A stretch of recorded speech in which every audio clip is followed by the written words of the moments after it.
أعوذ بالله من الشيطان الرجيم بسم الله الرحمن الرحيم رب اشرح لي صدري ويسر لي أمري واحلل عقدة من لساني يفقه قولي. Brothers and sisters, thank you very much for coming to this series of sessions that we are having to understand our religion properly. The series of lectures that I have been asked to deliver in Australia is primarily focused on understanding what exactly is jihad and how can we understand that the kind of militant approach adopted by some Muslims, which they are undertaking with a view to spread Islam and defend the cause of Islam, why is it not a correct Islamic approach?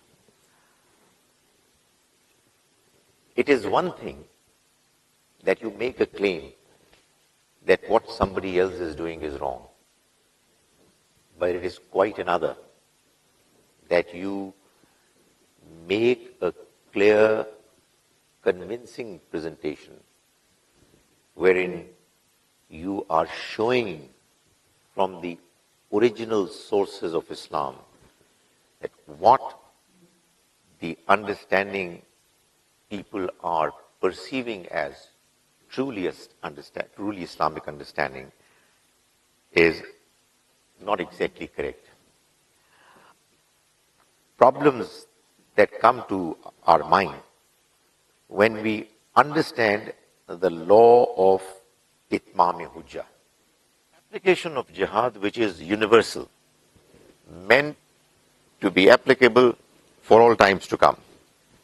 There is another mention of jihad in the Quran which was era-specific, which was in actual fact the Almighty's decision to inflict punishment on the people who had rejected the message of God Almighty coming through the messenger, God's mercy be on him, clearly to a group of people who rejected it knowingly, and they were punished.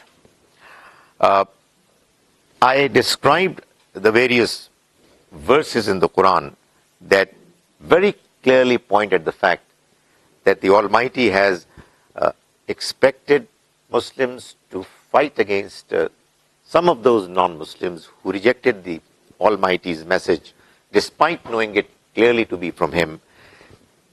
That jihad that was required from the companions of the Prophet, may God's mercy be on him, was meant for that time alone.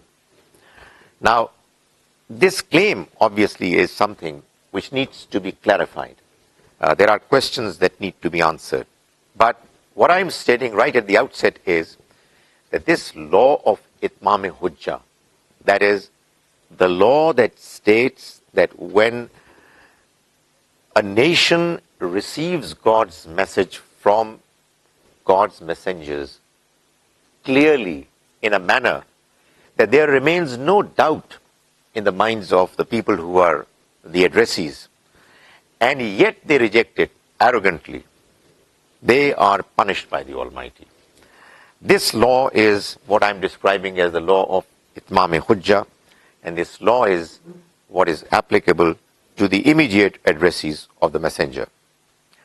Now, when you make that statement, there comes an immediate question, or call it a problem, which many Muslims feel that they don't feel comfortable with. And that question is that if what you're saying is correct, then we'll have to accept that some part of the Quran is not applicable practically for all times to come, which many Muslims think is a huge difficulty in accepting this point of view. So I will make an attempt in this particular session to show to you that the Quran itself is informing us that some part of it indeed is practically not applicable for all times to come. It was meant for only the times when it was revealed. Obviously, when you have two different points of view and you've got to choose one of them as the one that you would espouse, you would accept, you've got to consider the arguments of both sides.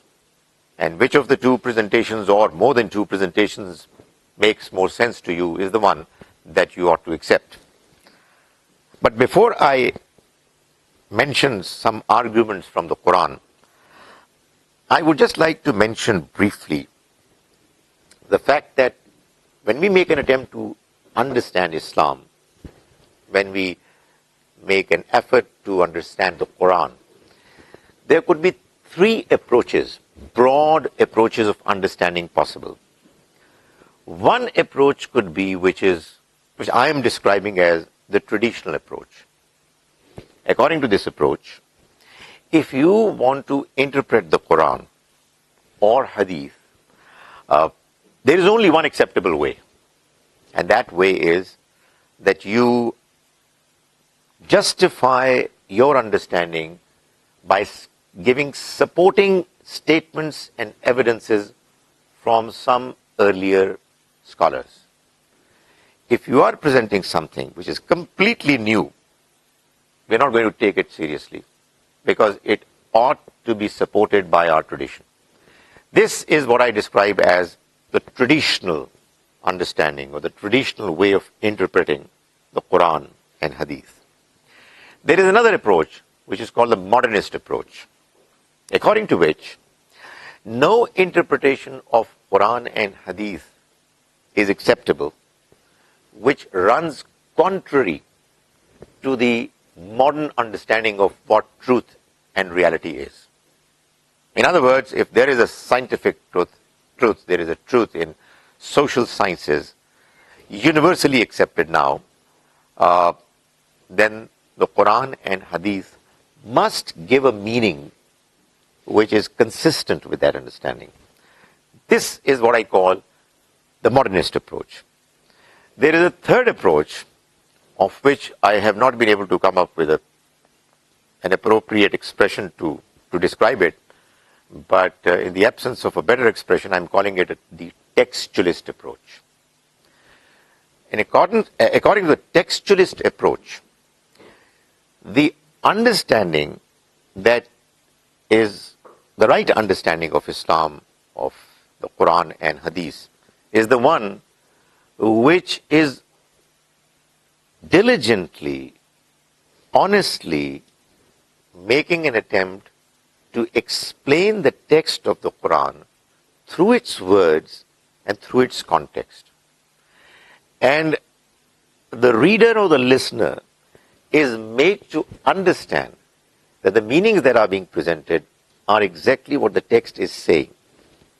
Questions are answered, the doubts are removed, and the focus of both the presenter and the addressees is to see as to whether the text seems to be saying exactly what has been explained. And you're not imposing on the text anything from the outside. My humble claim is that we are following the textual approach. And in the process, when we come to certain conclusions, which by the way can always be wrong, because it's a human effort at understanding the Quran and Hadith, it can always have flaws, which obviously have to be discussed, pointed out, and if there is anything clear that emerges, adjustments should be made and corrections should be done.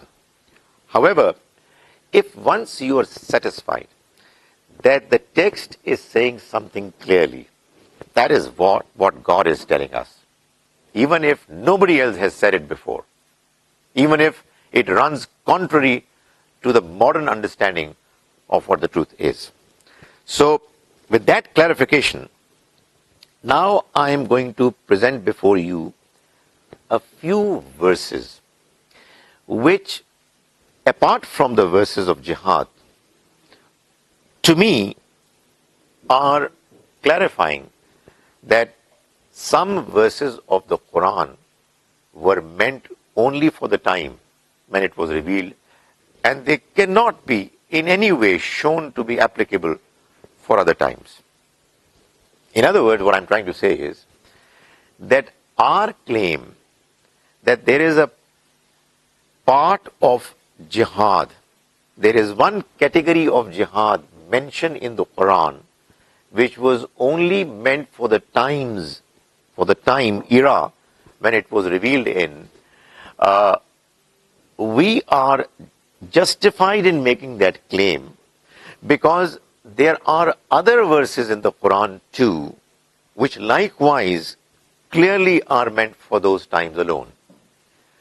What I'm claiming is that if I am able to present one verse of the Quran which very clearly is giving us an understanding that this verse and the expectation of this verse cannot be extended to any period beyond a certain period, that is immediately after the life of the Prophet, may God's mercy be on him, then I've made my point. Then I've done my job. At least the door for discussion is open, that the Quran, some part of it applies to the times when it was revealed, and some part of it applies for until the Day of Judgment. Which part belongs to which category is obviously something which is a matter of discussion and debate. The first verse that I'm presenting to bring home my point is verse 53 of Surah Al-Ahzab, Surah number 33. The verse is stating that the Prophet, may God's mercy be on him, is God's messenger, and believers have to show respect to him and to his family. The Quran says, مَا كَانَ لَكُمْ أَن تُؤْذُوا رَسُولَ اللَّهِ. It is not allowed, befitting, that you cause to the messenger of God harm and pain. وَلَا أَن تَنْكِحُوا أَزْوَاجَهُ مِن بَعْدِهِ أَبَدًا. Nor are you allowed to marry any of his wives after him at all, ever. This is a clear expectation, an injunction, a law that the Almighty has mentioned. And most clearly, the practical application of this law was only valid until such time that the last widow of the Prophet was alive. After she died, there is no application of this verse that can be imaginable. And yet the verse is here in the Quran for us to recite for all times to come. So this verse alone is a clear proof of the reality that the Quran carries instructions, guidance, God's expectations, some of which cannot be applied to the present times. But let's move on. There is another expectation of the Almighty which by its nature is such that although it's there very clearly written, but I can tell you that it is not followed now anymore. And you don't find any scholar making a statement that why is it that this verse is not being followed. It's a verse in Surah Al-Anfal, the 8th surah, chapter of the Quran, verse 41, which says that when you fight a battle and the enemy leaves behind assets or weapons, what we call spoils of war, then the spoils of war have got to be distributed in a certain manner which has been described in detail. So the Quran says, وَعْلَمُوا أَنَّمَا غَنِمْتُم مِّن شَيْءٍ فَأَنَّ لِلَّهِ خُمُسَهُ إِلَى آخِرِ. That be absolutely sure that whatever spoils of war you get, then those spoils of war, 1/5 of those spoils of war are meant for God, and the rest are to be distributed amongst the soldiers. Now, what we have are standing armies. We have armed forces who are provided with salaries, amenities, all throughout their stay as official representatives of the armed forces. And therefore, when a war takes place and the enemy runs away, leaving behind whatever tanks and other artillery and weapons of war, nobody says that they have to be distributed amongst the soldiers. Why? Because the expectation of the distribution of spoils of war was meant for the time where people used to voluntarily opt for entering into the battlefield for doing jihad. They otherwise were doing their own businesses and whatever other ways of earning they used to go for. So the law of distribution of spoils of war is still there in the Quran, but it is not applied, and nobody is worried about it because it's quite obviously understood that it was meant for a particular era. It is meant for a particular situation. If the situation is going to be there, it's going to apply. But if it is not going to be there, it's not going to apply. Then we move on. And I gave another example of Surah An-Nisa, 4th Surah of the Quran, and the verse is 102. The Almighty is mentioning a situation wherein believers are proceeding for jihad and they are led by the Messenger of God, may God's mercy be on him. And there comes a time when prayers are got to be said. Now the Almighty is mentioning that when that situation arises, I mean, imagine quite obviously, no believer would be willing to not pray behind the messenger. I mean, he being there, you are a part of, the group who have proceeded for jihad, and in comes the time of Zohar or Asr or any prayer, and the Prophet, may God's mercy be on him, is leading that prayer. Everybody would want that they should be a part of the congregational prayer. So the Quran describes in considerable detail, one verse, the manner this situation is to be handled, whereby on the one hand, believers are praying behind the Prophet, and on the other hand, the security situation is being taken care of. So the Almighty has mentioned the fact that half of the believers should stay back, while the other half are praying behind the Prophet. And when they are finished with their prayers, they would get back and allow the other people who were standing behind as their guards to join the Prophet for prayer. It is a prayer that you would not find said now ever. Why? Because it was meant only for the time when the messenger was there, and everybody wanted to be a part of the congregational prayer which was led by the Prophet. Now that he is no more with us, this situation would never arise, because there is nobody else other than him who has the same status as he enjoyed, whereby everybody wanted desperately to say prayers behind him, he being the Imam. So the Quran says, وَإِذَا كُنْتَ فِيهِمْ فَأَقَمْتَ لَهُمُ الصَّلَاةِ. And O Prophet, when you are with them, then you say prayers, lead prayers in this manner. This, as I said, is not applicable anymore. but it is very much a part of the Quranic text which you and I recite even today. There is another verse in the Quran in Surah Al-Mujadala, Surah number 58, verses 12 and 13, which are essentially saying, these verses, that there was a time when there were people, more particularly hypocrites, who would just waste the time of the Prophet, may God's mercy be on him, and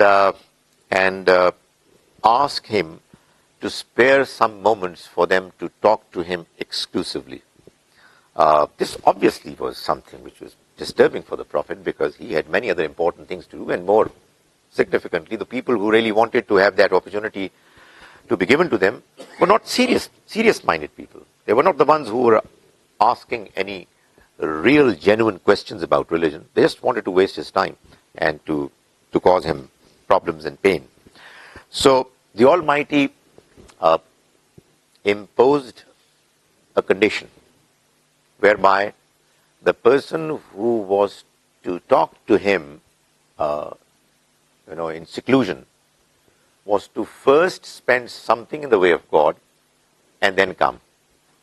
So it was kind of a deterrent, because the people who were hypocrites would never have done it, because they were not interested in the Almighty's message.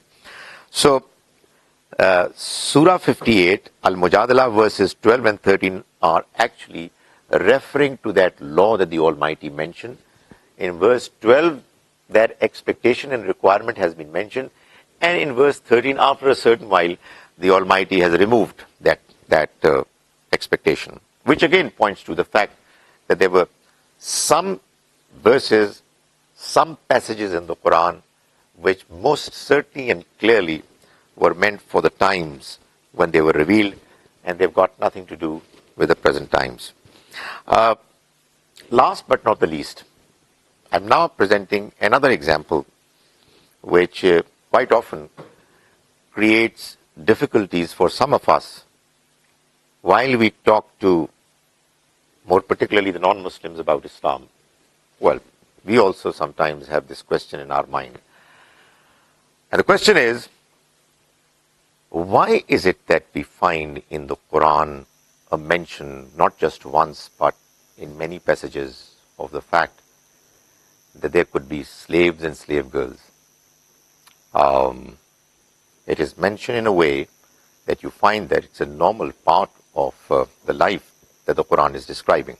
So, for example, the Quran mentions in Surah 23, Al-Mu'minun, verses 5 and 6, describing the attributes of good believers. Qad aflaha al-mu'minun. That's how it starts. And it mentions one of the attributes of the believers as وَالَّذِينَ هُمْ لِفُرُوجِهِمْ حَافِظُونَ. They are very mindful of their chastity. They remain chaste. إِلَّا عَلَىٰ أَزْوَاجِهِمْ أَوْ مَا مَلَكَتْ أَيْمَانُهُمْ. Except for their wives and their slave girls. فَإِنَّهُمْ غَيْرُ مَلُومِينَ. Because if they do with them, then they are not to be blamed. So you know that there are quite a few Muslims even today who say that it is very much a possibility, and as and when we get the opportunity of waging a war against the non-Muslims and make them prisoners of war, their ladies will make them our slave girls. Well, there are quite a few others who have gone as far as actually doing it even now. But the question is that, is it still applicable? Obviously, if it is, let's make that claim confidently. But if it is not, then let's know why it is not. Well, the explanation that I am making is that slavery was neither created, introduced, nor was promoted by Islam, by the Quran. The institution of slavery was in existence when the Quran started getting revealed.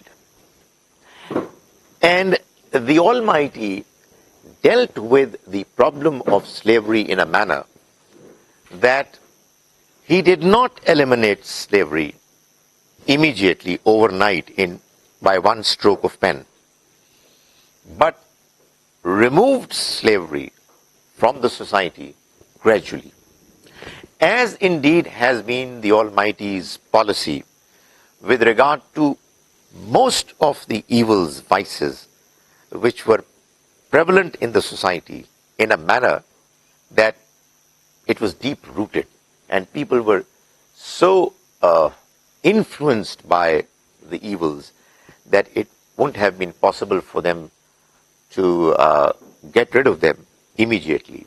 A case in point is the prohibition of alcoholic drinks. I mean, the Almighty didn't outlaw, prohibit those drinks immediately after the revelation started or immediately after the migration. Likewise was the case of slavery. That is, the Almighty got rid of it and got rid of it gradually. But while it was still there, he mentioned it as one of the possibilities because that was something that the society already accepted. And while the ultimate prohibition didn't come, obviously, what was already in existence had to be retained. But the two types of verses are there, and those people who make a very strong claim that each and every verse of the Quran is meant to be applied for all times to come, make a statement that, look here, there is a mention, positive mention of slavery, or at least there is a permission that we see of having a relationship with slave girls. So, what's wrong with it? Now, what I'm saying is that right from the beginning, the Quran mentioned slavery in a manner, in a tone, that it was absolutely clear that the Almighty doesn't like it. So, Surah Balad is one of the earliest surahs that was revealed, the 90th surah. It's in its present, marshalling, sequencing of the Quran. This surah is talking about the virtues, the good deeds, which if people would go for, they will come close to genuine faith. It's one of the principles that the Almighty mentions, that if you want to acquire true faith, you've got to be good humans. You cannot be a good believer if you are not a good human being. If you're not good at heart, genuinely, true faith, which is the ultimate icing on the cake, is not what is going to enter your heart. So the Almighty is mentioning that the reason why some people do not come to close to faith is that they are unable to go for the challenge of the ascent, the rise, the challenge whereby certain things which are difficult, they are unable to do them. So this is what God is mentioning in Surah Al-Balad, but he did not brave the ascent. He was unable to take up the challenge. And what will explain to you what the ascent is? How would you know Mal Aqaba?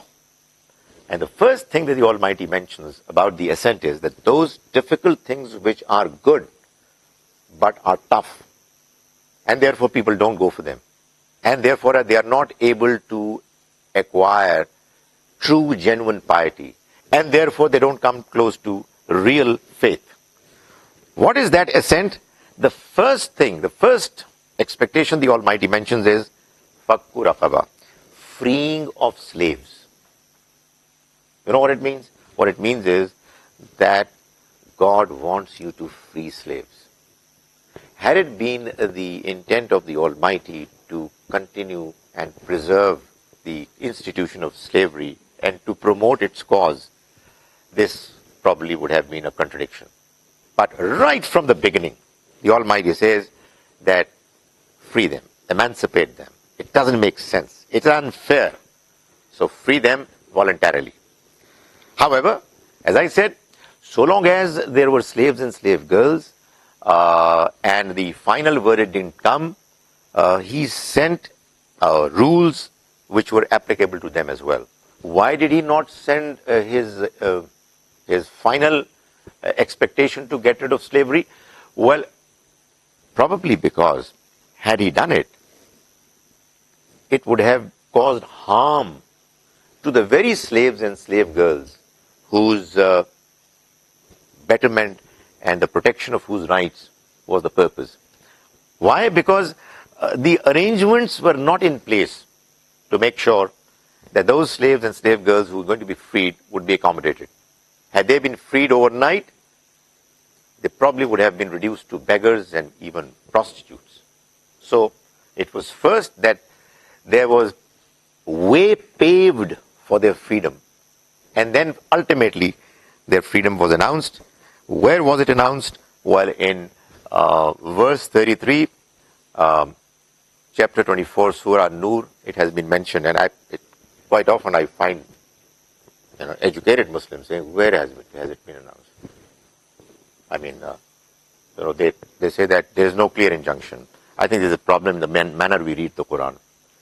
In verse 33 of Surah An-Nur, the Almighty is saying that those people, those slaves and slave girls who approach you for the purpose of entering into a deal with you as their masters, so that they make a payment and you free them as a consequence, فَقَاتِبُوهُمْ, then you enter into that deal. You make that contract with them, provided if you find them able to live independently. In alimtum fihim khaira. That is, if they are able-bodied, they can live independently, and they ask you to get them freed, for them to then compensate you with the amount that they owe you because they had a price, just go for it.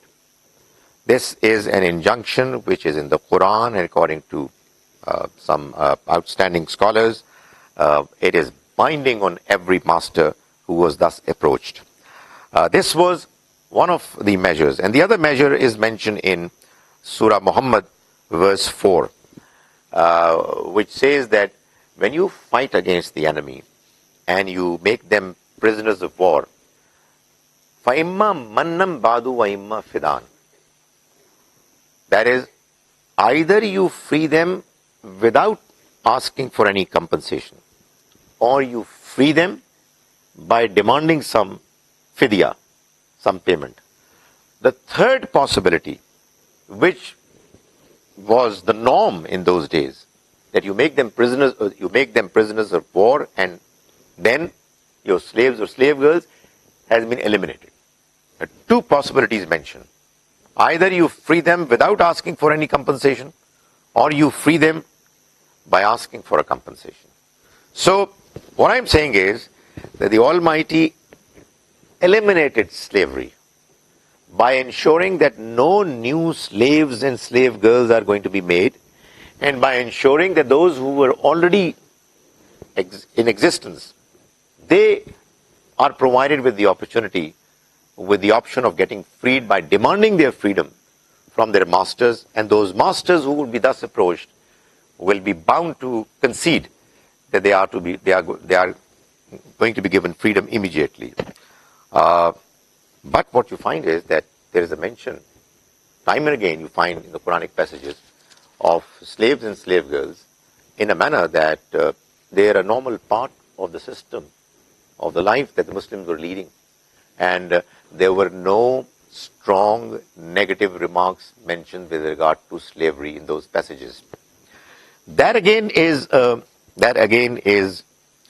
indication of the fact that in the Quran you find verses which were meant for a specific period, and when you understand the Quran properly, then you know that when the period is over, then we'll still recite them, but they're not going to be applied practically anymore. So what I'm saying is that the Quran, the claim that the Quran is universal, its message is for the entire humanity and for all times to come, that claim is absolutely correct. It's absolutely clear from the Quran, but it doesn't accompany necessarily the fact that whatever injunctions, do's and don'ts are mentioned in the Quran all of them, with no exception, are applicable for all times to come. The fact is that the Quran has itself never claimed that that's what the truth is. You find expressions in the Quran like, it is zikra lil alameen. It's a reminder for the entire mankind. You find expressions like, lil alameen nazira. It's a book which is a warning for the entire mankind that there's going to come a day when everybody is going to be held accountable. There is mention in the Quran that the Quran and the Messenger are rahmatul lil alameen. They are a mercy for the entire mankind, in that the entire mankind is the addressee of the Quran, and if they accept it, it's going to turn out to be a mercy for them from the Almighty.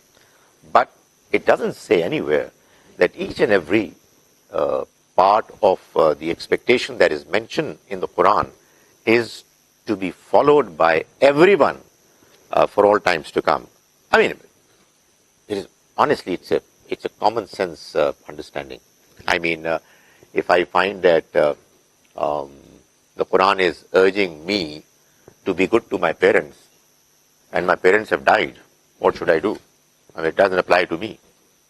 If somebody sees that, there is a mention in the Quran that the children have to be taken care of properly, and the person doesn't have kids, so what is he going to do? Well, you have injunctions which we know apply as and when there is a reason for it. There is an occasion for it. If there is no occasion, if the reasons are not there, then it's not applicable anymore, or at least not applicable for those individuals. Now, two questions remain. One is, what then is the Quran if its injunctions, all of them are not meant for the entire mankind for all times to come? But the Quran is, from A to Z, the description of the prophetic mission through which the Messenger of God, may God's mercy be on him, was able to ensure that he was able to warn his immediate addressees in a manner that they were left with no choice but to accept. And when they rejected, they were punished by the Almighty in this very life. The entire Quran is a description of that era. It's a saga, it's a story of that mention, completely. However, some part of the Quran most certainly is applicable to us, a good part of it, and it is applicable to us practically. The last question briefly answered is, how can we distinguish between the verses that apply for all times to come and the ones that were meant for the era when it was revealed? Well, by looking at those verses, the context, the understanding, by discussing, by understanding, by talking to each other, by being fair in our analysis. I have given you some examples. There could be other examples as well. We can disagree in some of those understanding of some of those verses, but let me say at the end, it would be very unfair to make a principle which the Quran itself is not stating and impose it on the Quran and then read the Quran. I can tell you that if you will do it, then you will not be able to understand the Quran properly, because let the Quran speak itself. Let the Quran say what the principle of understanding it is, rather than create a principle on your own, make it so emotionally communicated to others that people stop understanding the Quran the way the Quran is presenting itself, and then you come up with interpretations which are going to be flawed, which are going to be problematic, and which are going to cause a lot of harm to the image of the Quran and Islam. May the Almighty enable us to understand the Quran properly.